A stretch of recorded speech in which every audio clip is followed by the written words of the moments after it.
हिंदू पंचांग के अनुसार फाल्गुन मास की शुक्ल पक्ष को आने वाली एकादशी तिथि को आमल की एकादशी के नाम से भी जाना जाता है। इस साल एकादशी का व्रत 10 मार्च 2025 को रखा जाएगा। सभी एकादशियों में आमल की एकादशी को सर्वोत्तम स्थान पर रखा गया है। आमल की एकादशी को आंवला एकादशी या रंग भरी एकादशी के नाम से भी जाना जाता है। इस दिन व्रत रखा जाता है और जगत के पालनहार श्री हरि विष्णु और माता लक्ष्मी के साथ आंवले के पेड़ की पूजा की जाती है।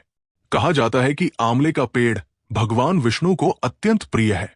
इस दिन पूजा के दौरान आमल की एकादशी की व्रत कथा पढ़ने का विधान है। इससे भगवान विष्णु शीघ्र प्रसन्न होते हैं। इस व्रत को करने से समस्त पाप नष्ट हो जाते हैं और इस व्रत का फल 1000 गौदान के बराबर होता है। ऐसे में चलिए जानते हैं आमल की एकादशी की व्रत कथा के बारे में। पौराणिक मान्यता के अनुसार वैदिश नाम का एक नगर था। वहां रहने वाले सभी नगरवासी विष्णु भक्त थे। उस नगर के राजा का नाम चैत्रथ था। राजा चैत्रथ विद्वान थे और वो बहुत धार्मिक थे। उनके नगर में कोई भी व्यक्ति दरिद्र नहीं था। नगर में रहने वाला हर शख्स एकादशी का व्रत करता था। एक बार फाल्गुन महीने में आमल की एकादशी आई। राजा और सारे नगरवासी धार्मिक होने के कारण सभी नगरवासी और राजा ने ये व्रत किया और मंदिर में श्री हरि विष्णु और माता लक्ष्मी के साथ आंवले के पेड़ की पूजा की और वहीं पर रात्रि जागरण करते हुए भजन कीर्तन किया। तभी रात के समय वहां एक बहेलिया आया जो कि घोर पापी था, लेकिन उसे भूख और प्यास लगी थी। इसलिए मंदिर के कोने में बैठकर जागरण को देखने लगा और विष्णु भगवान व एकादशी महात्म्य की कथा सुनने लगा। इस तरह पूरी रात बीत गई। नगरवासियों के साथ बहेलिया भी पूरी रात जागा रहा। सुबह होने पर सभी नगरवासी अपने घर चले गए।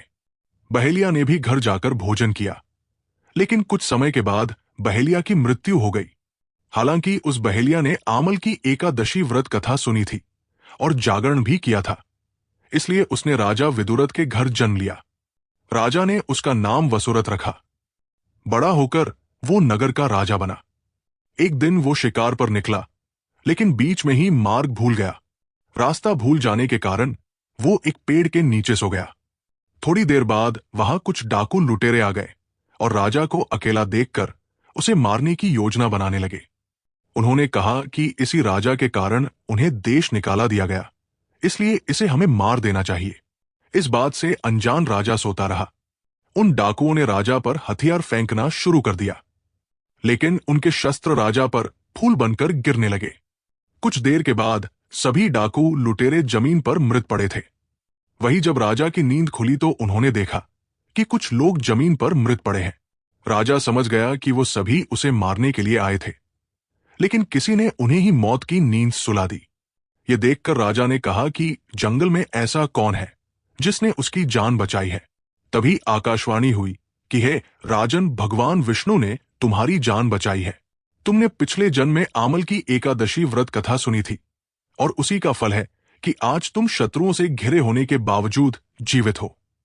राजा अपने नगर लौटा और सुखपूर्वक राज करने लगा और धर्म के कार्य करने लगा।